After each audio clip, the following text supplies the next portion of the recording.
자, 연휴 기간에 한국의 좌파 매체나 이런 데 보면 또 각종 그 인터넷 사이트 등에 보면 러시아 편을 들면서 우크라이나가 이번에 쿠르스크 진공 작전에서 망하기를 기대하는 듯한 기사들이나 이 블로그 등이 많아요. 나는 정신 나간 것들이라고 생각합니다. 지금 러시아가 북한하고 이 군사적 동맹관계를 격상시키면서 중국이 중간에서 화를 낼 정도로 둘이 밀착하고 있잖아요. 그리고 우크라이나는 미국, 나토 등의 전통적인 우리 동맹의 가치 입장을 가지고 대리전쟁에서 맞서 싸우고 있잖아요. 우크라이나가 넘어가면 발틱 3국, 폴란드 차례대로 위험해지고 이 동유럽이 전체가 밀리면서 러시아의 제국주의적 파시즘을 수출할 거예요. 러시아가 민주주의 국가입니까? 자, 유사 제국주의 파시즘 국가잖아요. 그런데도 불구하고 어떻게 러시아 편을 들고 우크라이나가 지금 자기들 뒷감당도 못하면서 쿠르스크 갔다가 거기서도 깨지고 동부전선도 무너지고 하면서 망할 거다, 이런 기사들을 막 보도하고 있어요. 자, 참으로 기가 찬 일이라고 보고 있습니다. 어제 이 젤렌스키 대통령은 우크라이나 독립 33주년, 그러니까 91년에 러시아로부터 독립한 33주년 연설에서 전쟁이 모스크바로 돌아왔다.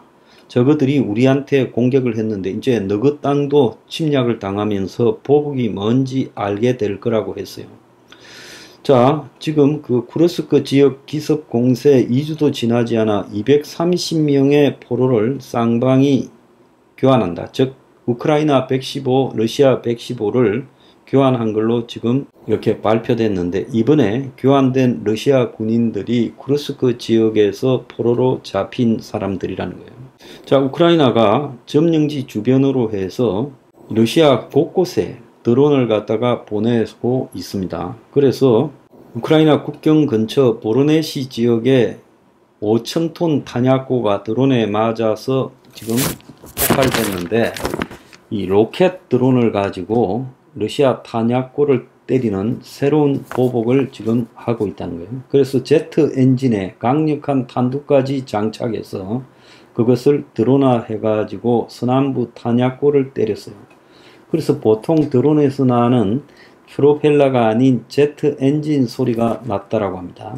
자, 젤렌스키가 러시아 연방 어디든지 앞으로 이 공격을 하겠다. 그래서 이번에 쿠르스크 밀고 들어간 지역에서 지금 젤렌스키가 미국 보고 장거리 공격용 무기를 달라고 요구하면서 모스크바 인근 대도시를 공격하면 전쟁이 빨리 끝날 것이라고 말하고 있습니다.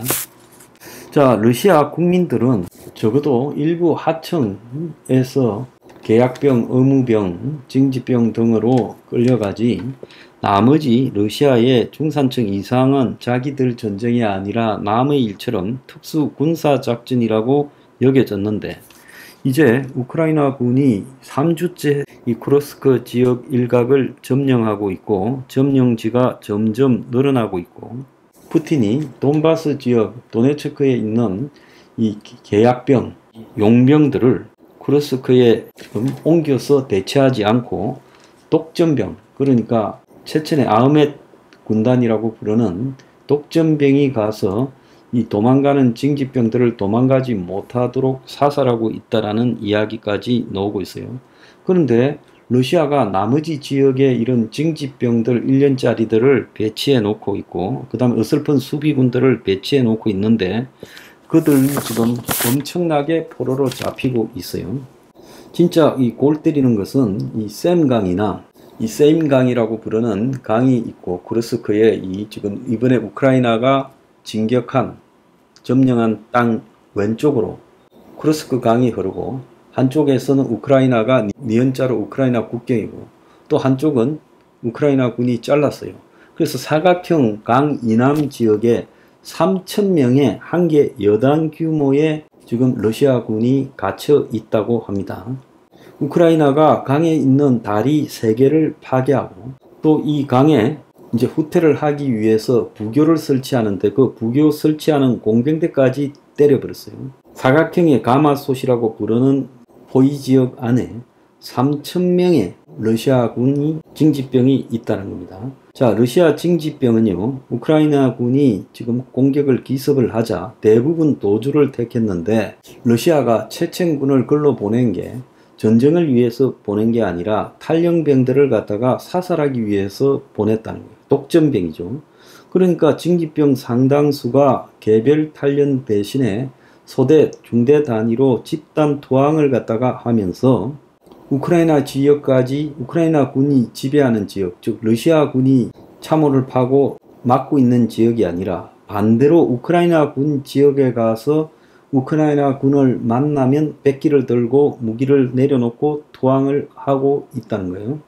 자, 러시아군은 멀찌감치 떨어져서 고속도로 뒤에 숨어서 방어선을 형성하고 있고, 우크라이나는 점령지에 군사행정청을 설립해서 러시아가 우크라이나 점령지에 한 것처럼 점령지 주민들을 갖다가 식량을 나눠주고 하면서 방어진지를 건설해서 굳히기를 하고 있어요. 올해 러시아가 우크라이나 땅을 야금야금 많이 뺏었다 하지만 이번 점령지의 절반도 안 된다는 거예요. 그래서 이 땅을 장기간 지배하면서 휴전 협상의 유용한 카드로 쓰겠다는데, 지금 포위되어 있는 지역까지 넘어오게 되면 상당수의 포로, 3,000명의 포로와 엄청난 땅들이 더 뺏길 거다라는 겁니다. 그래서 푸틴에게 상처를 내고 러시아 여론을 빨리 휴전 쪽으로 끌고 가게 하는 것이 지금 우크라이나의 목표라는 겁니다. 지금 우크라이나 군대는 벌써 잡은 포로 일부를 풀어주고 교환까지 했어요. 자, 미국 정부가 지금 우크라이나 군을 긴급 지원한다고 1661억 상당의, 즉 1억 2,500만 달러 상당의 추가적 군사 지원을 하는데, 새 지원 내용의 대공 미사일, 고기동 다연장 로켓, 하이마스 탄약, 제벌린 등 대전차 무기와 드론 요격 및 전자전 무기, 그리고 155mm 폭탄, 차량 등을 갖다가 지금 미국 국방부가 가지고 있는 물자를 신속하게 지원을 해주고 있다고 합니다. 지금 최근에 러시아 본토 기습 후 3주간 지금 우크라이나가 기습에 성공한 배경에는 무인 폭탄 드론이 지금 굉장히 효율을 발휘해서 수십 명 규모의 보병 부대도 속수무책으로 이 드론 앞에 항복을 하고 있고, 자, 120억짜리 러시아 대형 탱크도 지금 50만원짜리 이 드론에 박살이 나고 있다라고 하고 있습니다. 자, 그래서 이 러시아 군이 한 3,000명 정도가 지금 가마솥이라고 부르는 세임강 밑에 남쪽에 갇혀 있어요. 자, 그래서 이 러시아 군이 부교를 만들고 공중 교량을 갖다가 투하하고 해서 다시 다리를 만들려고 했지만은 이 부분들이 또 하이마스에 폭격을 당하면서 무너졌다는 거예요. 그래서 여기에 갇혀 있는 3,000명이 우크라이나 군이 진군하면 북쪽으로 강을 넘어 도망도 못 가고요. 지금 갇혀 있다는 거예요. 그래서 이 우크라이나의 쿠르스크 침공 이후에 최대 규모의 병력이 곧 항복하지 않겠느냐라는 이야기까지 나오고 있습니다. 자, 미국의 포브스지는요, 우크라이나 군이 날려버린 이 다리들을 러시아가 복구하지를 못하고 있으면서 어려움을 겪고 있다고 말하고 있습니다. 또 다른 한편에서는요, 우크라이나가 스톰 섀도우, 영국의 미사일이죠, 이걸 갖다가 지금 좀 달라고 요구를 하고 있어요. 모스크바를 상대로, 페트로브르크를 상대로 우크라이나가 직접 스톰 섀도우 장거리 이 미사일로 공격을 할 때야만이 러시아가 휴전에 들어올 거라고 보고 있습니다. 그래서 우크라이나는 모스크바나 상트페테르부르크에 지금 공격이 직접 받게 됐을 때, 그럴 때 이제 푸틴이 여론을 더 이상 견디지 못하고 항복할 거다. 자, 여론을 더 이상 견디지 못하고 협상하자 할 거다. 그래서 이쪽을 공격할 수 있는 무기를 달라고 말하고 있습니다. 자, 이번에 우크라이나 군의 쿠르스크 진공에서 드러난 것은 굉장히 러시아가 후방 방어전에 취약하다. 자, 일주일 안에 키우를 2022년에 점령하려고 시도했지만 이 포기한 것과 마찬가지로 이번에 우크라이나가 주도적으로 반격하는 부분에 대해서 미국이나 이 유럽이 다 지지하고 있어요. 우크라이나의 쿠르스크 침공을. 그러면서 우크라이나에 대해 지원을 해주면 자, 우크라이나가 잘 싸울 수 있다라고 지금 판단을 하게 됐다는 거예요. 우크라이나 내부에서조차도 우크라이나가 영토를 회복할 가능성이 거의 없다. 유럽도 다 그렇게 보고 미국도 그렇게 봤지요.